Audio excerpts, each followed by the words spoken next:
বাংলাদেশের ইসলামিক বক্তাদের মধ্যে ব্যতিক্রমে এক নাম মুফতি গিয়াসউদ্দিন আত-তাহেরী। নানা সময়ে নানা মুখরোচক বক্তব্য ভাইরাল হলেও সামগ্রিকভাবে জনমানুষের কাছে অত্যন্ত গ্রহণযোগ্য এক মানুষে পরিণত হয়েছেন সময়ের বিবর্তনে। বিশেষ করে সম্প্রতির বাংলাদেশে হিন্দু, মুসলমান আর বৌদ্ধ, খ্রিস্টান সকলে মিলেমিশে একসঙ্গে থাকার যে নীতি, তাকে ধারণ করেই চলে মুফতি গিয়াসউদ্দিন তাহেরীর বয়ান। আজ থেকে 53 বছর আগে যে দেশটি স্বাধীন হয়েছিল অসাম্প্রদায়িক চেতনাকে ধারণ করে, সে দেশটাই দেখতে চান এই ইসলামিক বক্তা, যেখানে থাকবে না কোনো ধর্মীয় বিদ্বেষ, হানাহানি, মারামারি কিংবা ঘৃণার চর্চা। একজন হিন্দু ভাই যদি অ্যাক্সিডেন্ট করে রাস্তায় পড়ে থাকেন, তাহলে তাকে হাসপাতালে নিয়ে যাওয়ার নৈতিক দায়িত্ব পাশে থাকা একজন মুসলমানের।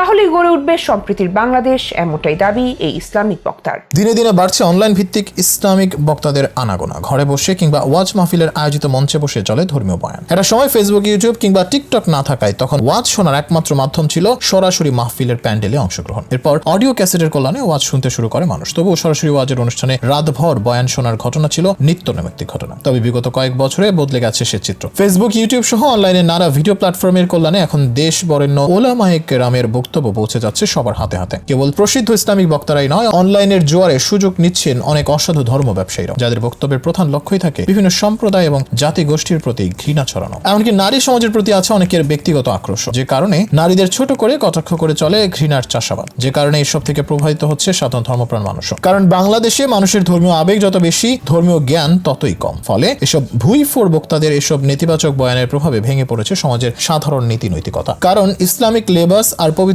কোরআন হাদিসের নামে চলে নিজস্ব ব্যাখ্যা। ক্ষেত্র বিশেষে এসব বয়ানকে কোরআন হাদিসের বলে চালানো হলেও প্রায়শই উঠে আসে ব্যক্তিগত আক্রোশ, যা দিয়ে ধরাশায়ী করার চেষ্টা চালানো হয় বিভিন্ন সম্প্রদায়, জাতিগোষ্ঠীর মানুষদের, যা থেকে ধর্মের নেতিবাচক প্রভাব ছড়িয়ে পড়ছে নানা মাধ্যমে। এসব গুটি কয়েক বক্তাদের জন্য বদনাম হচ্ছে মানবিক এবং উদারপন্থী আলেম ওলামাদের। আর এসব জায়গায় সবসময় ব্যতিক্রমী মনোভাব গড়ে তুলে নিজেকে বিশ্বস্ত একজন বক্তা হিসেবে প্রতিষ্ঠিত করেছেন মুফতি গিয়াসউদ্দিন তাহেরী। ইসলামী শিক্ষা দীক্ষায় যেমন আছে ব্যাপক জ্ঞান, তেমনি সমাজে সকলের জন্য আছে উদার মনোভাব, যেখানে কোনো সম্প্রদায়ের মানুষকে ছোট করে দেখতে রাজি নন জনপ্রিয় ইসলামী বক্তা। সম্প্রতি এক ওয়াজের মঞ্চে বলেছিলেন এমন সব কথাই। ওয়াজের এক পর্যায়ে তিনি একটি তথ্যের ভিত্তিতে বলেন, আমার ওয়াজের কথা শুনে এখানকার একটি কওমি মাদ্রাসা ছুটি ঘোষণা করেছে। পরবর্তীতে মঞ্চের সামনে থাকা স্থানীয় এক শ্রোতা বলেন ভিন্ন কথা। সে শ্রোতার দাবি মাদ্রাসা ছুটি ঘোষণা হয়নি। এ কথা শোনার পরপরই নিজের বক্তব্য ফিরিয়ে নেন মুফতি তাহেরী। সবার কাছে ক্ষমা চেয়ে বলেন, তাহলে আমার জানার ভুল ছিল, আমি আমার বক্তব্য উইথড্র করে নিলাম। পরে দেখা যায় ওই মাদ্রাসার শিক্ষক এবং ছাত্ররা উপস্থিত আছেন সে ওয়াজের প্যান্ডেলে। এরপরই তাহেরী জানান, আমার কথা হলো আপনার ধর্ম আপনার কাছে, আমার ধর্ম আমার কাছে। আমরা সবাই মিলেমিশে থাকতে চাই, গড়তে চাই সম্প্রীতির বাংলাদেশ। 1971 সালে দেশ স্বাধীন হয়েছে 30 লাখ শহীদের রক্তের বিনিময়ে, যেখানে হিন্দু মুসলিম কেউ আলাদা নয়। স্বাধীনতার লাল সূর্য ছিনিয়ে আনতে